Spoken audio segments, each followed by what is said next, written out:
The win streak for the Phoenix Suns now sits at 4 games.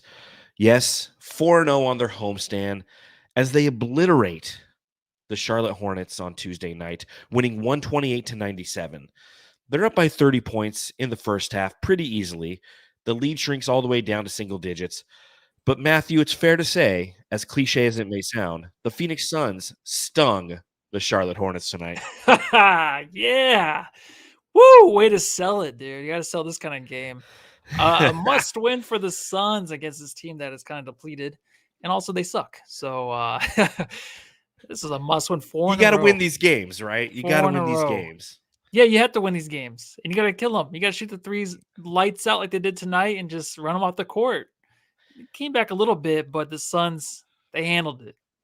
They're First back, time baby. since January 4th that the Suns are over 500. So it's been only 20 days since the Suns were over 500. Matthew, did it feel like longer? Yes. It did, didn't it? It seemed like a different team not too long ago. Blow it up. Let's tank. Let's do all the above. And now we're just back in it. Just like that. That's the way this season has gone in the NBA. So he's going to hold tight. And these guys are coming back. And they're shooting lights out when they come back. And some guys missing Deandre Ayton, but it doesn't matter right now, right? I mean, this team is just flowing. And when Booker comes back and Ayton comes back, I like the way they look. I like their chances. I do too. I think that these are unbelievably vital wins. Again, having to play against the Charlotte Hornets, a team that entered with 13 wins and I believe 35 losses. You want to see quality performances. You want to win that game, obviously, because you don't win that game, the fan base burns the franchise to the ground potentially. Yeah, they really do. But you want to see some quality performances, and we saw some quality performance. We saw some building block performances, and that's what we're going to talk about tonight on the Suns Jam Session podcast. So we appreciate it if you're hanging out with us live on YouTube, Facebook, or Twitter. If you happen to be on the tube, hit that thumbs up button while you're here. Please subscribe as well. Hit that little notification button, lets you know whenever we go live, which is after every Phoenix Suns game. If you're listening to the podcast, go ahead, give us a 5-star review. If you're hanging out on Apple Podcasts, give us a 5-star review like Pax Finch did. Pax Finch.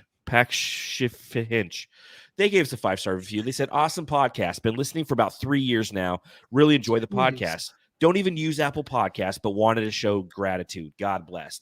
Pack and fish. That's what I'm talking about right there. Not everybody listens to podcasts on Apple Podcasts.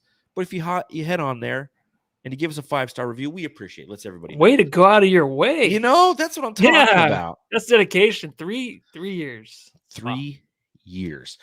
Do I sound a little off tonight? I definitely have a head cold going on. Can you hear sick? It? Did you have too much corn? I probably did. It's probably what it is. From the weekend. It's all that corn I had the weekend. Yeah. No, I have like a savage head cold. I actually stayed home from work today, which is like a very rare thing for me to do. So you sound awesome though. Okay. I got that deep, raspy, smelly cat. Who is this girl? Ooh. I sat around and watched Friends today. Well, let's pop them if we got them, Suns fans. Obviously, because I'm sick, I'm going to drink this ice cold NyQuil.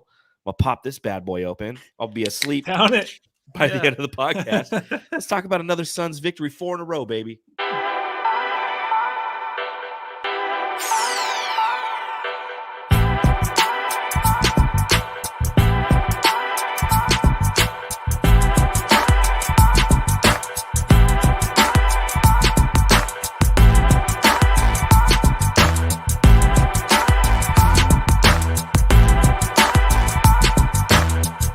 Solid victory by your Phoenix Suns. They win 128-97. That's right. They hold the Horney Hornets under 100 points. Again, it got kind of close there. The Suns, they were up, 36-15 after the first. Then they give up a 32-22 second quarter, but outscore them 40-30 in the third, 30-20 in the fourth. Horney Hornets only scored 97. But my first question has something else to talk about when it comes to them Hornets that are ever so horny. Matthew, I got to ask. Matthew, I gotta ask. Do you feel bad for anybody who purchased a LaMelo Ball jersey prior to this season? I'm watching the pregame show. Again, I'm home from work, so I actually watched the entire pregame show. There's a couple Horney Hornets fans hanging out behind TC and and Tom Leander there. And I see a kid, and he's rocking the LaMelo Ball 2 jersey. But LaMelo Ball, at the beginning of the season, changed his jersey number to 1. What a dick. Oh. What a dick move. That is the original, right? It's like having the rookie card in a way. It is kind of vintage in a way. I mean, if he's going to turn out to be a pretty good player, someone will pull out the jersey and be like, oh, look at my LaMelo Ball jersey. And the guys are going to be like, or girls are going to be like, what? It's a different number. But this is what he started with. Brother? Like, oh, is that that's Latavius awesome. Ball? So he's always wanted to be 1, too. Like, True. So I would have held out a little bit. I just know coming into the league, like he wanted that number. I'm not sure a whole lot of people knew that, but I did hear about that. Mm-hmm. So, I mean, the guy can do what I did with my Sarge jersey or my Josh Jackson jersey. You can tape over the big 3 and just put that 1. Just write a big 1 on it. I guess so. I mean, it reminds me, you go back, and you got to remember when LaMelo Ball came into the league, Malik Monk was on the team, and Malik Monk rocked number 1. And so he's like, I'll wear number 2. And Malik Monk left the following season, and he stayed at number 2. And this year he decided to change it, and he's been injury prone ever since. And it takes me back. Remember when Amari changed from 32 to 1? Yeah. B1, C1, or whatever his reasoning was for it. Stat 1, Brat 1, Bratwurst 1. Yeah, his foundation or his charity or whatever he had. Yeah. Yeah, but I remember, and I still have an Amari Stoudemire jersey, and it's number 32. You have one. I didn't know you had one. Okay. Yeah, I have Steve Nash, I have a Marion, and I have a Amari Stoudemire 32. Nice. It's orange, and my cousin sent it to me probably about 2 years ago. So it's very nice. It's one of those orange crush jerseys that are, but I still have it. So there you go. I just want to get your thoughts on that. I saw that kid wearing that number 2 jersey, and I was just like, you know what? That kind of sucks for that kid. But that is a bummer, man. I don't know. Oh well. I'll tell you what wasn't a bummer tonight. I'll tell you what, it wasn't a bummer tonight. The Saric smoke break. It is always with joy and appreciation that we can start off a podcast, and the first drop is big cigarette butt Dario Saric, who has been playing fantastic. He had 14 points against the Memphis Grizzlies on Saturday. He comes in tonight, coming off the bench this time, plays a total of 24 minutes, is 6 of 9 from the field, 3 of 4 from beyond the arc, 4-4 from the free throw line, 19 points for Super Dario, 8 rebounds, 3 assists. It's why I'm rocking my Super Dario shirt. You see that? The Super Dario Brothers shirt right here.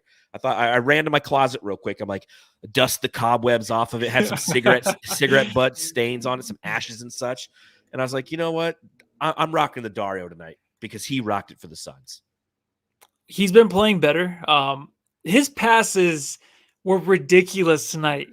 Those passes were insanely placed by Saric, and a lot of them were going to Landale. Those two working together is something fun to watch. I don't know if they played together in a while. I remember beginning of the season, they were a few minutes here or there, and I liked it. And I was just like, those guys are in there to kick ass, and it wasn't pretty because we weren't winning games. No. But now it's like this game, of course, they're going to dominate this Hornets team. But I don't know if it's a lot of just the defender just not knowing what Dario can do. Dario can still surprise you. That might be it. And I think he got away with a lot of passes tonight where defenders might have been like, what? Where the fuck did that? He's not going to do it again. Oh, wait, he did it again. He's not going to do it again. He did it 3 or 4 times tonight. Landale was a big recipient of those. And he missed an easier layup on one of them, but of course he made up for it. But then, dude, Saric, if he can, he's not going to always play like this, but I did see that he's been working up to kind of not the way, maybe not as good as he was on that playoff, the championship run, but he's been pretty decent, man. He hasn't been out of control. I think the way that he can play with Landale is perfect, and he just needs to play with a bunch of ball players that know what they're doing. And he's super slow, but he can place the ball where he wants it sometimes, and I think it catches the defenses by surprise a lot of the times. And now the defenses are going to have to watch film on Saric. Sorry. Isn't that fantastic? The opposing defenses, They're like, oh, let's sit down. All right, where do you think you're going? You're gonna go eat? Nope, sit down. We're watching film on Saric for next We got game. 5 more minutes. We got to watch the great connector, Dario Saric. And they're like, yeah. are you serious? But when it comes to Dario Saric, you're right. I mean, he possesses those fundamental skills that are just vital to the success of a basketball team. You have to have a fundamentally sound player. One of my favorite moments of the game is he's bringing the ball up court, and it's right when Eddie Johnson was just like singing his praise. He's like, some of the passes that he's had tonight, and he just like threw it right into one of the Hornets' legs, and it bounced off. It's like a pinball machine. It was a turnover. I'm like, of all the times that they pointed this out, those are my favorite plays, though. But that's a Saric play. Like that's a Saric play. Yeah. He also had the 3 assists in this game. He had 1 block as well. And you're right. The fact that he's playing at the level in which he's playing right now is something that obviously benefits this team, considering that they're hampered. Deandre Ayton missing time it's interesting. He's missed some time and the Suns are on a winning streak, but that's maybe a different conversation for maybe a different part of the podcast. But Dario Saric, again, one thing that I appreciate about this is he's upping his value because the trade deadline's right around the corner. And Dario Saric potentially could be one of those players who will end up in a transaction. You take a look at his contract. I believe it's $9 million a year. So it's like, okay, if he's getting paid $9 million a year and it expires next season, that's somebody that you can put together in a contract, utilizing the euphemism of him being a connector. It's a connector contract. You take that plus Jae Crowder, you could probably get something for him. Now, I don't know if that'll necessarily happen, but again, when he comes out and he's showing his health and he's showing that he can be effective, it's not pretty, but he can be effective, it does up his value. Now, that's not the joy I get in watching Dario Saric. I'm not sitting there watching like, yes, now he's tradable. I'm more just like, fuck yeah, dude. It's nice to see Dario Saric back. Because Dario Saric getting minutes, it's like going to a comedy show and just enjoying the vibe of a comedy show, because you have this beautiful artistic game that is basketball, and then you got it's like somebody stand on stage and they're just nailing joke after joke. But like Dario's the first comedian who comes out and just like some of the jokes just don't land and it's just awkward for everybody. That's how it is watching Dario. It's like sometimes it's beautiful. Some of the passes we saw tonight were beautiful, and sometimes it's awkward for everybody. Yeah, and I don't know who's another coach that might be a bigger fan than Monty Williams. Like who's another coach that loves a guy like Saric more than Monty? You know what I mean? Because Monty, I don't know. Chris Paul, did you see the interview after the game? Mm-hmm. Maybe it was post game, whatever. I never know when these interviews are. I always have a hard time. I think it's after a practice, but he's talking about Dario, he's right? He's talking about Dario's in the gym, 10 o'clock. Chris Paul's going in to get work, and who's there? Dario, always working. Right? It doesn't look like it, obviously, but he has to. He has to get in that extra time. This team loves him so much. I don't like to read too much from one game, but he's been playing better. And I do think about the trade, and it just, if he's involved in a trade, it has to be something good. He's going to be like that third piece, right? The second piece, maybe. It has to be a good return, because I think a lot of fans love Dario, but then a lot of fans have hard times with him. And sometimes we overrate him. Sometimes we talk about him too much, just thinking that he might be the connector in certain situations of the game, but then he just fucks up and you're like, dude, why is he in the game? So it's a tough situation. So if he is traded, it just has to be somebody good, and they might have something, coming, who knows? But right now I'm just going to enjoy this ride with them until the trade deadline. 100%. And the other side of that is, he's not the center point of a trade, but he is a nice throw-in. He's a nice sweetener, if you will, because of the reasons that we mentioned. He provides a veteran presence. He is somebody who is fundamentally sound. He's somebody who can put the work in. He's somebody who will show your young team, because if they send him to a young team, this is how you do it. This is how you approach the game. To Chris Paul's interview point, when he shows up at the gym, it's Dario Saric that is there first and is putting in the work. And I think that that's something that price for value paid, with the performances that we've seen of late, is vital to his value on the trade market. You look at Dario in the last 8 games played, the team's 4-4. He's averaged 9 points, 54%, 54% from the field, 42% from beyond the arc, and 5 rebounds and 3 assists. So in the past 8 games, we're starting to see more of Dario. He's averaging 9, 5, and 3. That's exactly what you need. That's sellable. That's sellable to another franchise. Prior to that, if you look at all of his games prior to that, knowing that he didn't play for quite a many games with injury, but he wasn't playing nearly as well. He wasn't putting together those kind of stat lines of that 9, 5, and 3. He was actually averaging in his first 21 games, he was averaging 3.8 points. He was averaging 2.7 rebounds. He was averaging 1 assist. So we've definitely seen the upward trend of Dario simply playing like Dario again. Yeah, dude. And what's so fun is we get to enjoy this, and we might have him for the long run.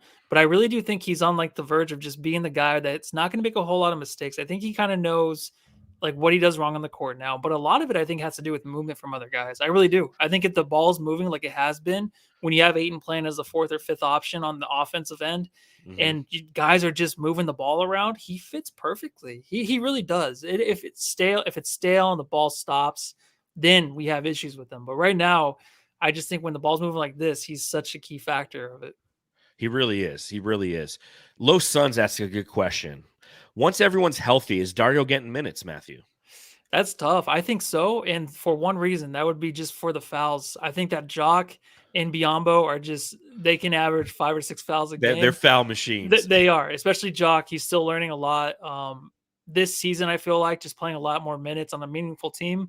So his fouls are going to be an issue. And I think what Saric can bring is just those extra minutes just to waste some time, I think. And if he's playing alongside Jock or alongside Ayton, I think it'll be good, just depending how Ayton feeds off of him. But it's looked good at times. I think that he'll get minutes when the matchups are right. We know what Monty does. He'll sit there and he'll look at some matchups and he'll go, you know what? Ayton, when healthy, is my first option. And then I'm going to go to Bismack because I feel like we need length on the interior. If it's a team where we feel like we can really do a good job exploiting their perimeter defense, Charlotte's one of those teams, Dario will get it because Dario can shoot the 3 and he can also pass. And it's one of those statistics that was it was beautiful tonight. The Suns made 47 of their 94 shots. On those 47 shots, they had a total of 38 assists. So to your point, when the team's whipping the ball around, that's when Dario Saric thrives. Now, again, he only gets 3 assists, but it'd be interesting to see what his hockey assists were in those 21 minutes that he played. Yeah. So, well, let's talk about another guy who literally set the tone tonight, and that's your boy, Cam Johnson. Lights, Cameron, action. Johnson tonight, absolutely fantastic. He actually outscored the Charlotte Hornets in the first quarter. He's had 16 points, perfect shooting in the first, 16 points. The Charlotte Hornets only had 15. But on the night, he ends with a total of 24 points on 9 of 11 shooting. He was 6 of 7 from beyond the arc. You throw in 3 rebounds, you throw in 3 assists, you throw in a dunk where he lands straight on his ass, and you throw an elbow into his face so he looks like Will Smith in the movie Hitch. And it was enough tonight for Johnson. Yeah, he looked a little bit more like a housewife. I was like, what, did he get plastic surgery? Because I was doing a little bit of stuff on the computer when I was watching, and I didn't see the hit. And then all of a sudden, like, I saw him talking to the ref. I'm like, what? I heard he got hit in the mouth. EJ said it, but I'm like, dude, he looks like he just got injections on his lips. Like, he looks good. He's ready to get like married to some young rapper or something. I don't know. He looked fucking awesome. Tonight, though, you just saw that the shooting is ridiculous at times, but he can get to like the painted area. He can get up his jump shot. Mikhail's been doing that a lot. And Cam Johnson, he's been doing that. But just, you want to continue to see him to do that. And I can't even say continue to see because he's only been back for such a short time. But it's good to remember, like, hey, you can still hit that midi. He passed up on 1-2, and I think he passed it to Biyombo, or I think it was Mikhail for the 3. I love that, though. That he passed it up from the mid-range or what? Yeah, I thought it was a smart move. I know exactly what Oh, do you? Yeah, I was like, oh, just shoot that, man, because he just seems automatic. I think Mikhail's a guy's getting into his spots now, and I think Cam's really learning that now. And I think it's been limited time, and I didn't think he was going to be this good this quickly. People didn't expect all this help from just Cameron Johnson, but you can see like he can get you that lead. You don't really have another guy to like hold it off as much. Like you can tell when the Suns kind of get tired and they just need that Booker to come in and help. But I mean, Cameron Johnson can extend that lead. He can get hot. He's serious. He doesn't joke around. Like he's just like serious business. Like after he was 4 for 4, he's just like, yeah, like what's up? Like he's awesome to watch because he doesn't celebrate still. He still never celebrates. And that's what I love most about him. Yes. I love these guys to celebrate. It's a difficult job, But when you haven't won the game, you haven't won anything yet, you know what the Suns fans want, and it's a championship, kind of, you know what I mean? We're just kind of like, yeah, this regular season, but we expect more. And that's what I feel like he thinks when he's like cruising now. He's just like, well, yeah, this is old news to me. This is what I do. Well, we talk so much about what do the Phoenix Suns need as we look in the trade market, as we look at the buyout market. That's eventually going to be the next topic of conversation post February 9th, is what do the Suns need? And one of those things is a secondary shot creator and scorer next to Devin Booker. Guess what, Suns fans? We might have one in Cameron Johnson. Like, he's great at the catch and shoot, but he also has the ability to put the ball on the floor. He can get to the rim. He can pull up and hit the midi. Mikal Bridges is starting to show aspects of that in his game as well. And while it's definitely still a need of ours, I like what we're seeing from Cameron Johnson since he's returned. The team is undefeated since he returned. That's just a check mark right there. And what we saw tonight is what we missed during that stretch where the Suns lost 12 of 14 games. The Suns would start the game and they couldn't keep up with the opposition. And they would miss shots, and they didn't have a shot creator. Devin Booker's out. They're struggling to make anything. And Cameron Johnson was that calming presence tonight. He was the one who came out. He hit, 14 of the Suns' first 16 points. He was 4 of 4 from beyond the arc, and then he had an opportunity to go 5 for 5, and he dribbled to the mid-range and hit that one because the Charlotte Hornets go, hey, I'm not going to let this guy make another 3 on me. So knowing that you have that talent there, and knowing that you got to pay this guy, right? Like, that's going to be the next question. As we, I mean, they're going to have to figure that out. Yeah, I hope it's by us. Unless he gets traded, man. Unless he's, shit. I'm just saying, you know what I mean? If it's a big name out there, I mean, what are Rui Hachimura? Rui Hachimura. He just got traded to the Lakers. A lot of fans wanted him, but that James Jones, that they have something else probably, but I love Cam Johnson a lot, but if it's for somebody I would have Cam over Kyle Kuzma for sure. Really? Yeah, if it was straight up, I would maybe take Kyle, but if it's like Cam and then you're gonna throw some other stuff in it, I would and Jae Crowder, oh, that's fucking sucks. So I love Cam. It's just the injuries, so it's hard to say. I would just trade him for Kyle. Yeah, it's it wouldn't be straight up. You'd have to throw another asset in, Okay. because I think he's 13 mil. But it's an interesting conversation. Cameron Johnson and an asset for Kyle Kuzma. I might say yes to that. As much as I love seeing Cameron Johnson back, to your point, injury prone. This could be an opportunity to maximize on the asset. These are the things that James Jones has to think about right now. These are the things that we wonder if he thinks at all. He doesn't do anything, which I'll talk Kuzma about. is better than Cam for sure. He is, man. He's a level above him, maybe a couple levels. He's bigger. It's just we're talking about the potential, but Kuzma right now he's a guy you want on a championship team. He's good. Yeah. And it comes down to the question after trading Rui Hachimura, which makes sense for the Wizards in my opinion. And I don't know why they did the trade that they did. They bailed out the Lakers again. The Lakers always somehow, dude. But it's always any team but the Suns. Well, that might come. That'll come to one of my questions about James Jones here in a little bit, because it comes at the expense, I think, of James Jones, and maybe we can have that conversation right now. Because why not? James Jones. I tweeted something out today relative to James Jones, because after the Rui Hachimura trade, there was rumors that the Suns had an opportunity, if you will, to have a 3-team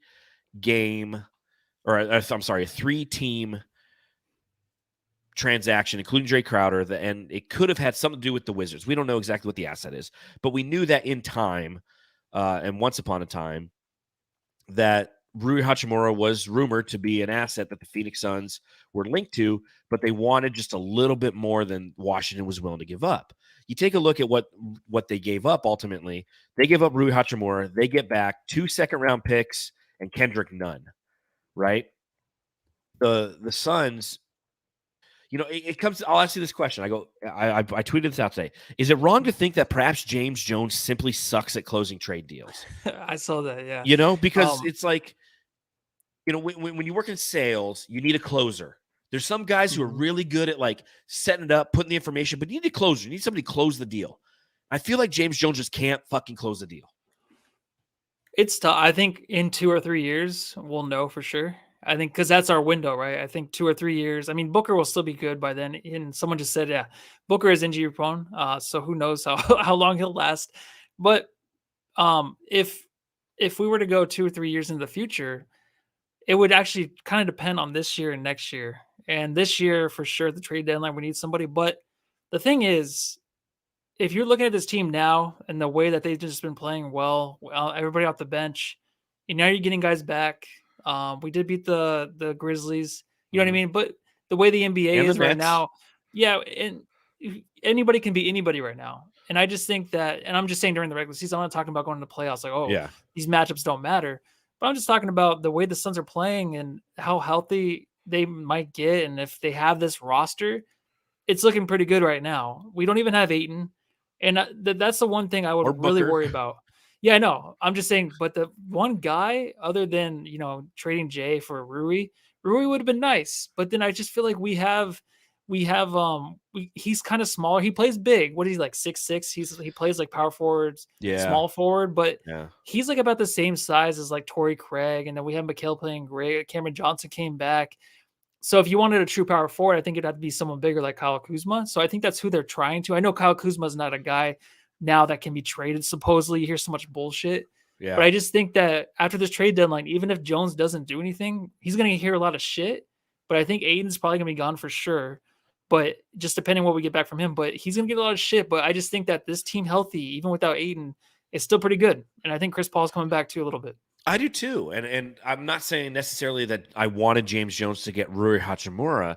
I just feel like James Jones sits on his hands a lot. I mean, think about last summer, bro. What was last summer? Kevin Durant. It's all we heard and nothing ever happened. And then you literally have an asset in Jae Crowder who isn't with the team, is $10 million a year, and James Jones has done absolutely nothing. So we got a couple weeks to really see if James Jones has it in him to be an effective general manager when it comes to trading assets, because he really hasn't shown that in his history. He's traded for Torrey Craig twice. He got Aaron Holiday for cash considerations. That's pretty much it. Like, he was around for the CP3 deal, but CP3 pretty much wrote that deal himself.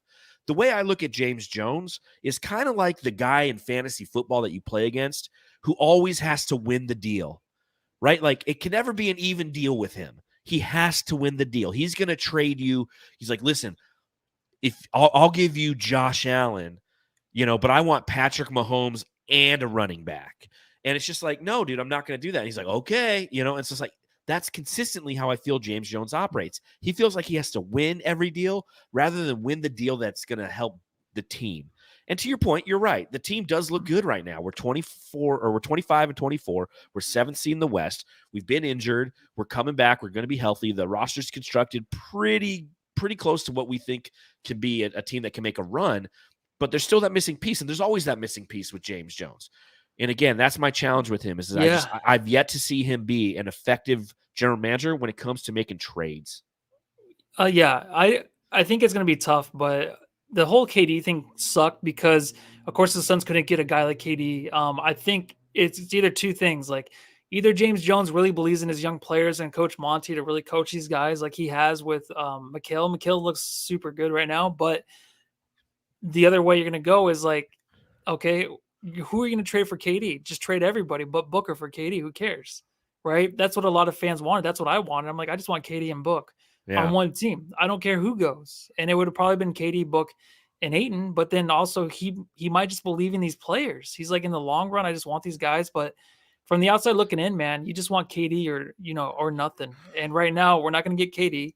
And then trade deadline, we're going to probably trade Ayton for like a point guard. Maybe, who knows? Just someone that's a future point guard. I just don't know what they're going to get with his value. I don't see it because James Jones doesn't make any splash moves. He handcuffs himself. He's like, I want one guy.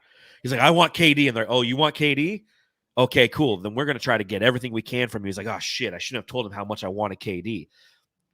So there's going to be no big splash moves come from James Jones. It'll be fringe at best. And if Jae Crowder, here's a question for you. If Jae Crowder is still a member of this team after the trade deadline, Like, what do you do? Do you like, dude, report to work? Because I would love to just trade How does him. that work? I don't know. How does it work? I don't he's know. He's not gonna be a Sun anymore. So what do you think of well, I'll ask this question after a word from DraftKings. 4 NFL teams, 2 conference championship games, and only a few more shots to win big on the playoffs with DraftKings Sportsbook, an official sports betting partner of the NFL. Counting down to Super Bowl 57, new customers can bet just $5 and get $200 in free bets instantly. Not a new customer? You can feel the conference championship thrills with stepped-up same-game parlays. Take your shot on an even bigger NFL payout and boost your winnings with each leg you add up to 100%. We're really looking forward to that AFC Championship game between Burrow and Mahomes. Should be a hell of a tosser. Download the DraftKings Sportsbook app and use code TBPN. New customers can bet $5 on the conference championships and get $200 in free bets instantly. Only at DraftKings Sportsbook with code TBPN. Minimum age and eligibility restrictions apply. See show notes for details. New ad. Do you have family come over overseas or something to do the ad or what? I don't know. Like I was doing the ad earlier and like my voice. Dude, that was so good. So I went English on it or whatever the hell it was. Anyways, so watching the Suns play the Hornets tonight, Jaden McDaniels is a name that the Phoenix Suns have been linked to. He's somebody who we saw tonight, number 6 for the Hornets, can shoot the 3 ball okay, has some length, has some athleticism. I would love nothing more to send Jae Crowder to fucking Charlotte. Yeah. Okay, that's he's not. No, I thought you had a little bit more. Sorry, I thought that was a pause, and then you had something else. It doesn't matter. Jay going to Charlotte. It's probably because Jay doesn't want to or something. The thing is, I think Jay kind of has a little bit of an input here. He probably does, which is bullshit if he does. I know, but I was thinking about that today.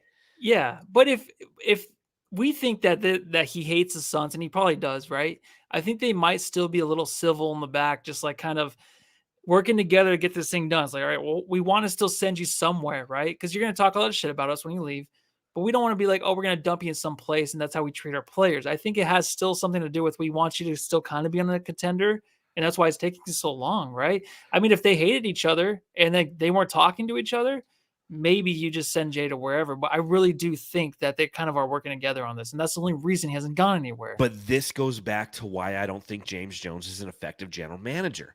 If this is true, what you're saying, if he's trying to save face, if James Jones is trying to be like, listen, I get that something happened somewhere and you're not happy, Jae Crowder. So you know what I'm going to do? I'm going to be the solid GM, and I'm going to put you on a contender. If that's what you want, if you want an opportunity to showcase to the rest of the NBA that you are worth another major deal that's north of 8 figures, then you know what? That's what I'm going to do. Then shame on James Jones for that. That's how I feel. I truly feel. It's you can't do that. You can't do that. I love Jam says, what? Fuck Jay. Blaze Megatron. Fuck Jae Crowder's input. I agree with all of that. Of course we do, because we're fans. Yeah, but at the same we hate time, Jay. But no, we don't hate Jay. We hate what he's doing. We hate what he's done. We hate that he's a distressed asset. I hate that he's a distressed asset. He goes somewhere else as long as it's not a team that we are competing against. Like if he goes to Dallas, like I'm gonna hate him. But if he goes to the East somewhere, or he goes to Charlotte, which would be fantastic, I'm gonna root for him. Much akin like Kelly Oubre, things like You're that. gonna root for him?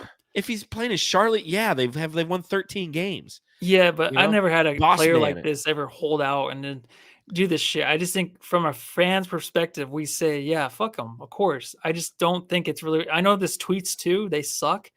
But I just think he's just waiting to actually unleash on us what's really happened. So I don't know, man. It'll be interesting to hear. It'll be interesting to hear what happens. But again, I go back to the James Jones conversation.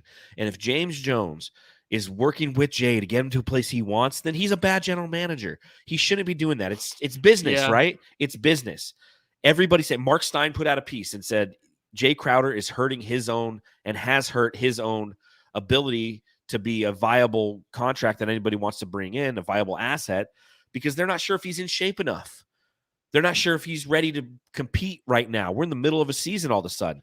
Jae Crowder played his cards and he failed. And perhaps I'm wrong on this and James Jones isn't working. But again, it might come to the fact that James Jones is like, listen, I got a $10 million player. I want $12 million worth of return on it. And again, until Jae Crowder's actually traded, I've lost a lot of faith in James Jones until that moment occurs. And that's just me personally. I just think that he hasn't closed a major deal since he became the general manager of the Phoenix Suns. Have the Phoenix Suns had nothing but success during the James Jones era? Yes. Is it directly due to him? No. It's, he brought in the right coach. CP3 was an excellent bring-in, but again, CP3 traded himself to Phoenix after the bubble. I know this is tough though, because we've been so good. Like our team's been so fucking awesome, and he's put it together. But has he? Yeah, I mean it's been there. Did he draft Devin Booker? No. Did he draft Mikal Bridges? No, did he draft Cam Johnson? Yeah, sure he did. No, yeah, he drafted Cam Johnson. No, he was the assistant GM at the time. Yeah, but he had an input, right? Yeah, I'm sure he had input, but he might have been the wrong guy in the room. I heard. Yeah, he might suck. Who knows, dude? I don't know. I'll tell you what he did. He drafted Jalen Smith. Who? Yeah, that was fucking stupid. Who do you think's gonna get traded first, though? Jae, Ayton, or both at the same time? It'd be Jae, 100% Jae. DeAndre Ayton's not going anywhere. He's not going anywhere. He'll be what he wants to be, and he'll just be the fourth piece on offense. We just won't worry about it, right? Yeah, precisely. Until the end of this season. Now, you asked me that same question in the offseason. Will DeAndre Ayton be traded? It'll be interesting to see how the rest of the season goes because he has value on the market. It's not much, but he has value on the market. And if James Jones can play his cards right, if he doesn't become that fantasy football manager who wants, $3 for the dollar that I'm sending you, maybe we can get some good assets for DeAndre Ayton. But I don't think DeAndre Ayton, he's got a veto clause in his contract at the trade deadline, which might not mean anything. He might want to go somewhere, right? Yeah, and just really quick, I don't understand. How do we go from James Jones and Monty? We trust them; they're awesome, right? And then also we hear things, and we're just like, why the fuck aren't you doing that? Like things are just put out there on Twitter, and just even Mark Stein will just say shit. It never comes true. All these trade scenarios, they're happening. They're happening behind the scenes, but they're never gonna actually 100% happen. There's only like one thing that might. It's just talks. I don't know how we all go from James Jones sucks or James Jones is awesome. And I know he drafted Jalen Smith or whatever, but our team's been fucking good with him. So that's all I can say. He's kept it together the best he can. All I can say, and you're right there. And you're right. And I put a tweet out a few weeks ago when the Suns were going through their losing streak. And I said, anyone who wants to fire James Jones and Monty Williams is an idiot. Yeah. And I agree with that. All I'm saying is, as a fan, I'm critical of James Jones for his lack of action, and that's consistent throughout his career. Who did we get at the trade deadline last year? We got Torrey Craig back, and we got Aaron Holiday for. We also thought we were going to win a championship, though. Like we were the favorites to win. So exactly. Yeah. What about the previous season? Who did we get? What? Torrey Craig. Torrey Craig's brother, right? Oh, yeah. Torrey Craig. Yeah. No, I know Terry the history. Craig. I know the history. But that's what I'm saying. Like, as you start to, in the moment, you look at it, and we remember we had podcasts. We were having that conversation before where we're like, we need a JaVale McGee type, right? We needed a Gorgie Jang type. We needed a big as we marched into that playoff run that ultimately landed us in the finals. And ultimately, after Dario Saric went down, not having that potentially could have cost us a championship. Yeah. So in the moment, and then you start to expand that history out a little bit, and you're starting to, you take a look and you go, man, this guy doesn't do much. You're right. Doesn't do much. Even the McGee, it's like we had, I feel like, a chance to get McGee, and just depending on what he's asking for him, like McGee would have been perfect that first run. Yes, like, he would have been a perfect guy to have. And he ended up in Denver. We got him too late. Yeah, I know. Like that was the one guy I thought we were gonna get because I remember Chris Paul talking with them. I'm like, oh, we're gonna get McGee at the trade deadline to happen next year, but I wonder what the hell James Jones is doing. I don't know right now. I just don't know. Yeah, and it's a bad answer, but I just don't know. Well, and the reason I bring up this conversation is, we're in like the 10th hour, right? Like if the 12th hour is February 9th and that's the trade deadline, we're in the 10th hour. We've had 10 previous hours to sit there and go, what's going on with Jay? What's James Jones going to do?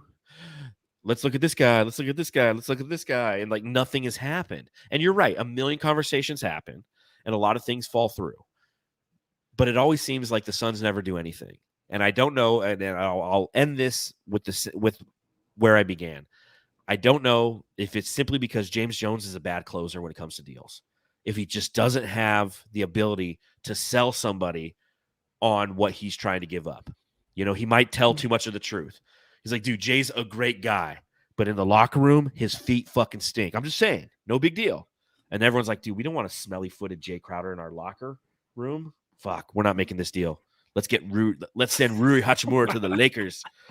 So, whatever. Let's talk about the point guard or something to change it up. The point guard. Coming back to this game against the Charlotte Hornets, 128-97. Phoenix Suns win the game. Chris Paul, 27 minutes played, which I love to see. 14 points, 11 assists, 6 of 9 from the field, 2 of 3 from beyond the arc. And it all happened primarily in the second half. First half, he was working on the distribution. He really wasn't engaged in trying to score. He was allowing his fellow teammates to cook in that first half. He was only 1 of 3. He had 5 assists. He had 2 points. But it was the second half in which we saw Chris Paul really flex his might. He was 5 of 6 from the field in the second half, had 12 points, 6 assists, and only played 12 minutes, Matthew, which I like to see. Yeah, dude, he's looking awesome. Blaze Megatron does say point guard seems to have his outside touch again. Thank him. I don't know. I think his shot is looking good everywhere. He had like such a weird hitch on it before he got hurt. Now it just seems so fluid. You even saw on his first shot, his little like fade away in the paint over like the big defender. It looked like the old Chris Paul from last year. It just does. I mean, I'm not saying he's going to be amazing, but he just looks like last year's version right now. It's him. And he just needs his running mate and Devin Booker to be complete. But right now he's doing his best to win these games. I know we're talking about Cameron Johnson, but Chris Paul has been fucking amazing, man. He was thrown out in the freaking gutter, dude. A lot of people were like, he's trash. He was looking better before he got hurt. His shot still looked weird. Even his 3-point shot looked a little weird. Now he just looks like the old Chris Paul, man. That shot looks good. And I trust it now. Because before, remember, it would always bounce off the rim. He can never get to go down. If it did, it would always bounce in gently. But he was always hitting rim all the time. Now it's nothing but net, it looks like.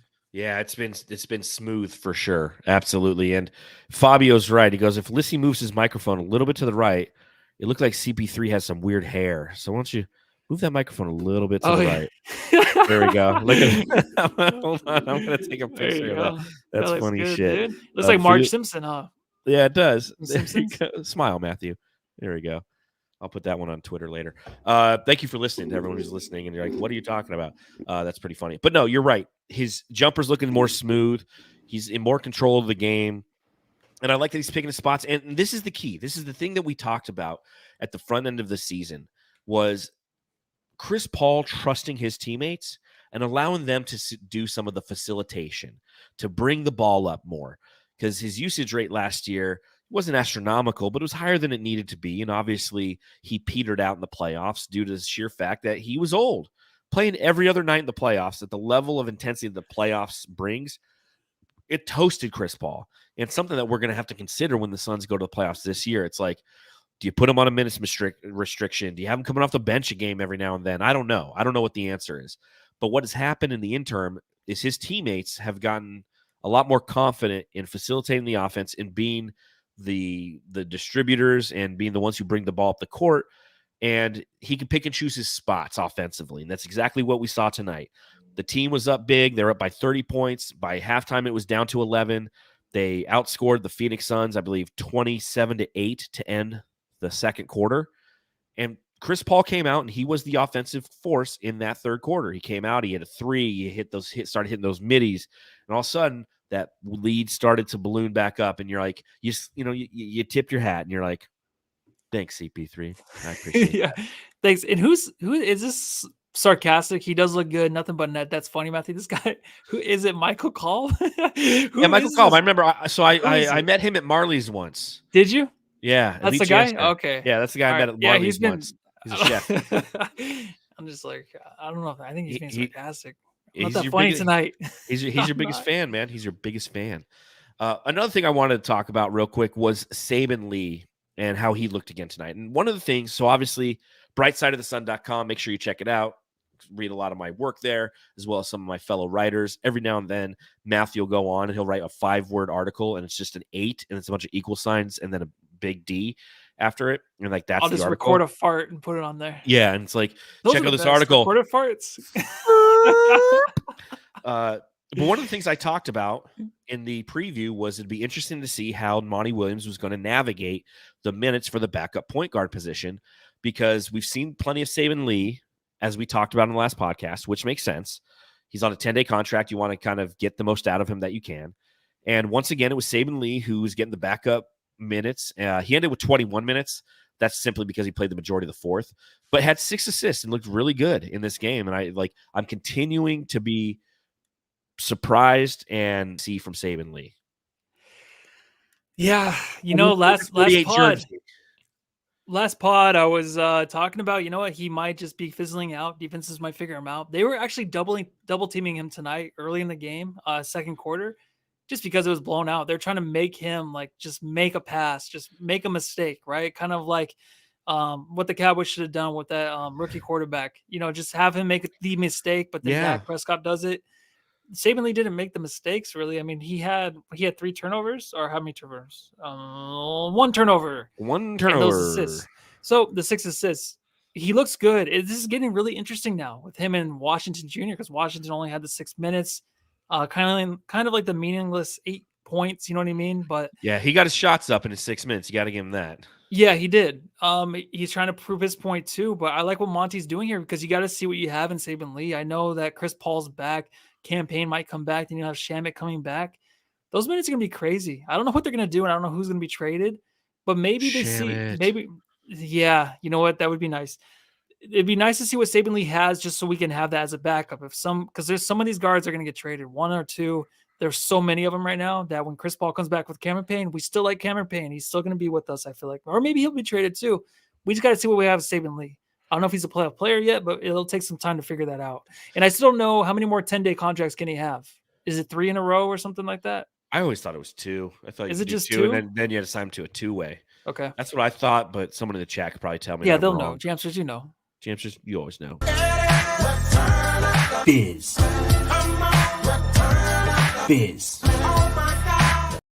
Just real quick before we get to the subreddit stakeout, Bismack Biyombo, fantastic.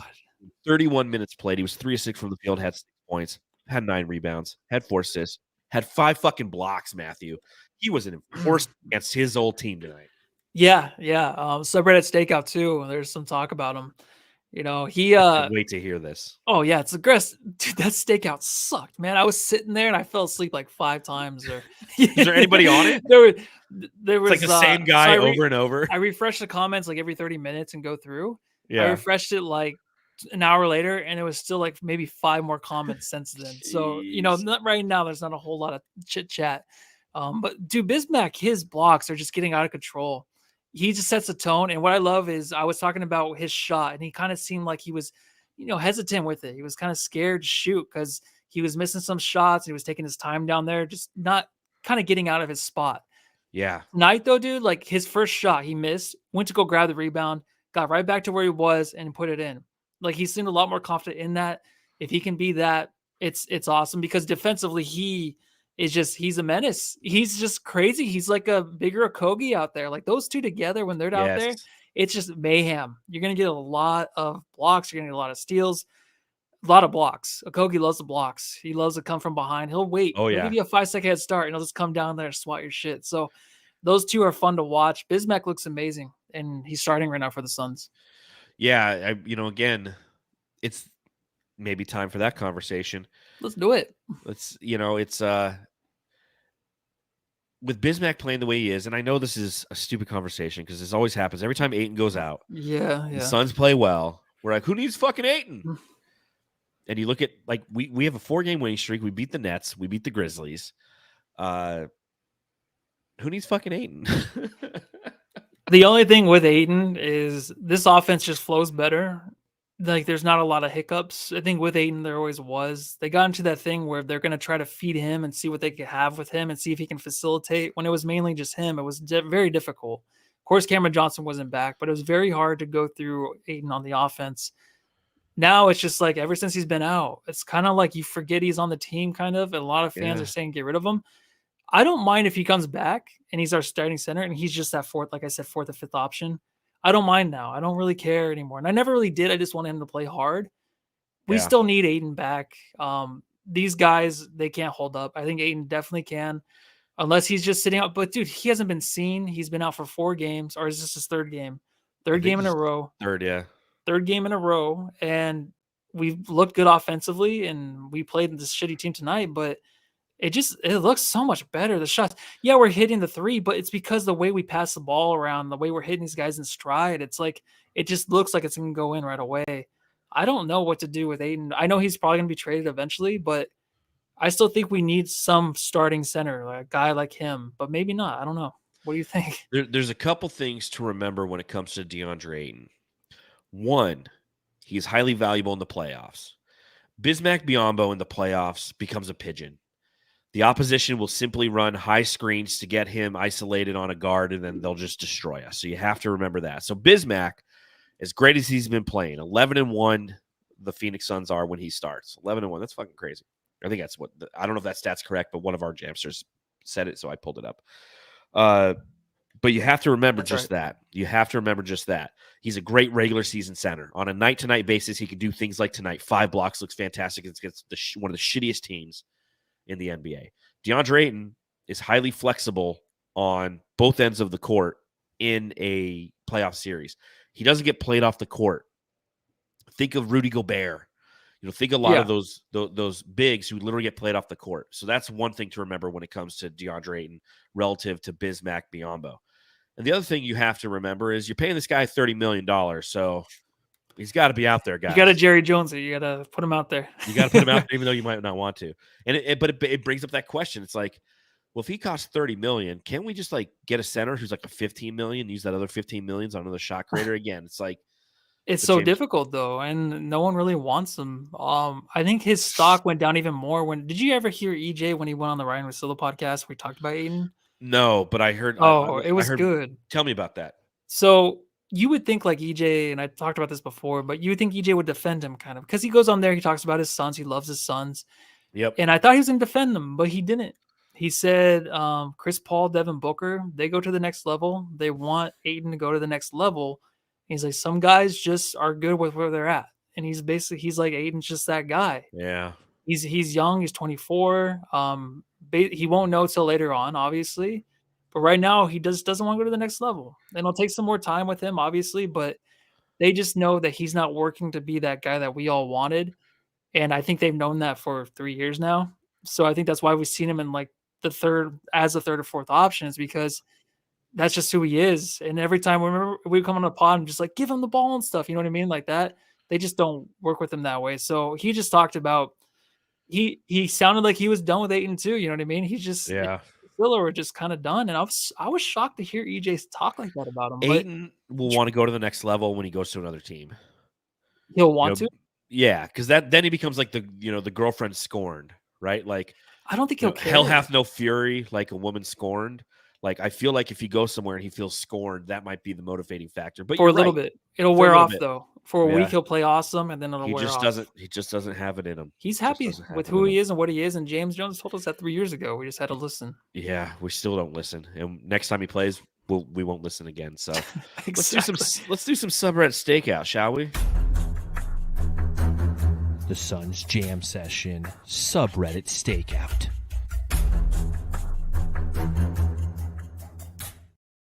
I unmuted myself to cough. I've been coughing this whole podcast. Just like me living on the mute button, just like. So apparently Matthew was hanging out in the Charlotte Hornets subreddit as the Unabomber tonight. Again, yeah. So Unabomber up. Ted Kaczynski. What did you see there? Dahmer by day, Unabomber by night. So well, that's what this. Who's Duarte? Dan Duarte says that on the Aussie Suns fan podcast. He's like, Matthew's got a Dahmer vibe. Oh, is that who said it? I think that's who said it. Yeah, he's not wrong. Hey, Duarte, do you want to go to Matthew's apartment? Yeah, let's just hang out. Actually, let's go to Applebee's. Someone said that Monty and Nate need to go to Applebee's and talk things out. Let's go to Applebee's. Get a few drinks, maybe some line dancing or something. Subreddit stakeout. So no way Biyombo is starting for the Suns. What the fuck? Caught by surprise, I guess. The Hornets going a 3-0 run. Suns call timeout. Great call. Great call by Monty, man. 3-0 run. Longest run they had all night.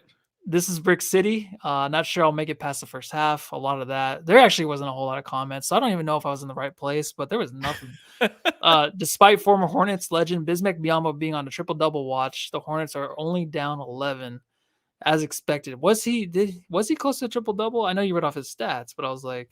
No, well, they're I think they were just joking around. Yeah. Well, it was 9. Yeah, 9. He had 6, 5, and 9, but 5 was the blocks. Okay. He had 5 blocks before the half. Okay, what do you do when Plumlee's your best player? And then, man, I didn't know Plumlee was still in the league. I know. I feel like he's been on that team for 10 years almost. Man, DSJ's jumper is broken right now. Dennis Smith Jr., man, still balling out there. Yes, Dennis Smith Jr. was on the team. I was like, oh man, that was a conversation back in the day, right? Those were the days, dude. And that's all I have from Subreddit Stakeout. Wow, really? We have better luck going Applebee's. The Suns Jam Session Subreddit Stakeout.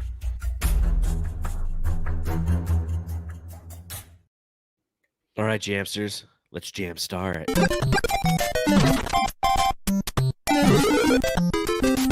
Jam star of the game. Here's your reminder to subscribe, rate, and review, and all that fun stuff. Matthew, I think I went first last time, so let me know who's your jam star of the game. You know what? I'm gonna give it to Saric. I think we let off the pod with Saric. Cameron Johnson was amazing. He was 24 points, 16 in the first quarter. Yeah. Ridiculous. I'm gonna give it to Saric because he may never get it again, and Cameron Johnson will get a lot more, dude, for sure. Everybody in the chat, for the most part, is giving it to Cam. I'm going to go Dario. I literally went and changed my shirt to put on a Dario shirt simply to celebrate the fact that he had such a great game. So I'm giving it to Dario. So that's 2 for Dario. 2 for Dario. Next up for the Phoenix Suns, Thursday, 8 p.m., we're playing the Dallas Mavericks. The City Edition jerseys will be out in force. The Mavericks, Matthew. Here we go again. The Dallas Mavericks. So take a look at this team, ups and downs, kind of as per usual. Currently, they're 25 and 24, just like the Phoenix Suns. The Phoenix Suns actually, with this win, jumped all the way to the 5th seed. Isn't that crazy? That's crazy? So crazy, man. I mean, now, that being said, they're tied with the Clippers. They're tied with the Mavericks. We all have the same record. But I believe it comes down to either conference record, which we're 19 and 13, or division record, where we're 8-0. So we're actually the 5 seed after this win tonight. And we carry the same record as the Dallas Mavericks into this game. Thoughts on this game against the Dallas Mavericks at home? It's interesting now because you see a lot of talk about Luka getting help. We talked about the Suns needing somebody at the deadline. Otherwise, James Jones is a piece of crap.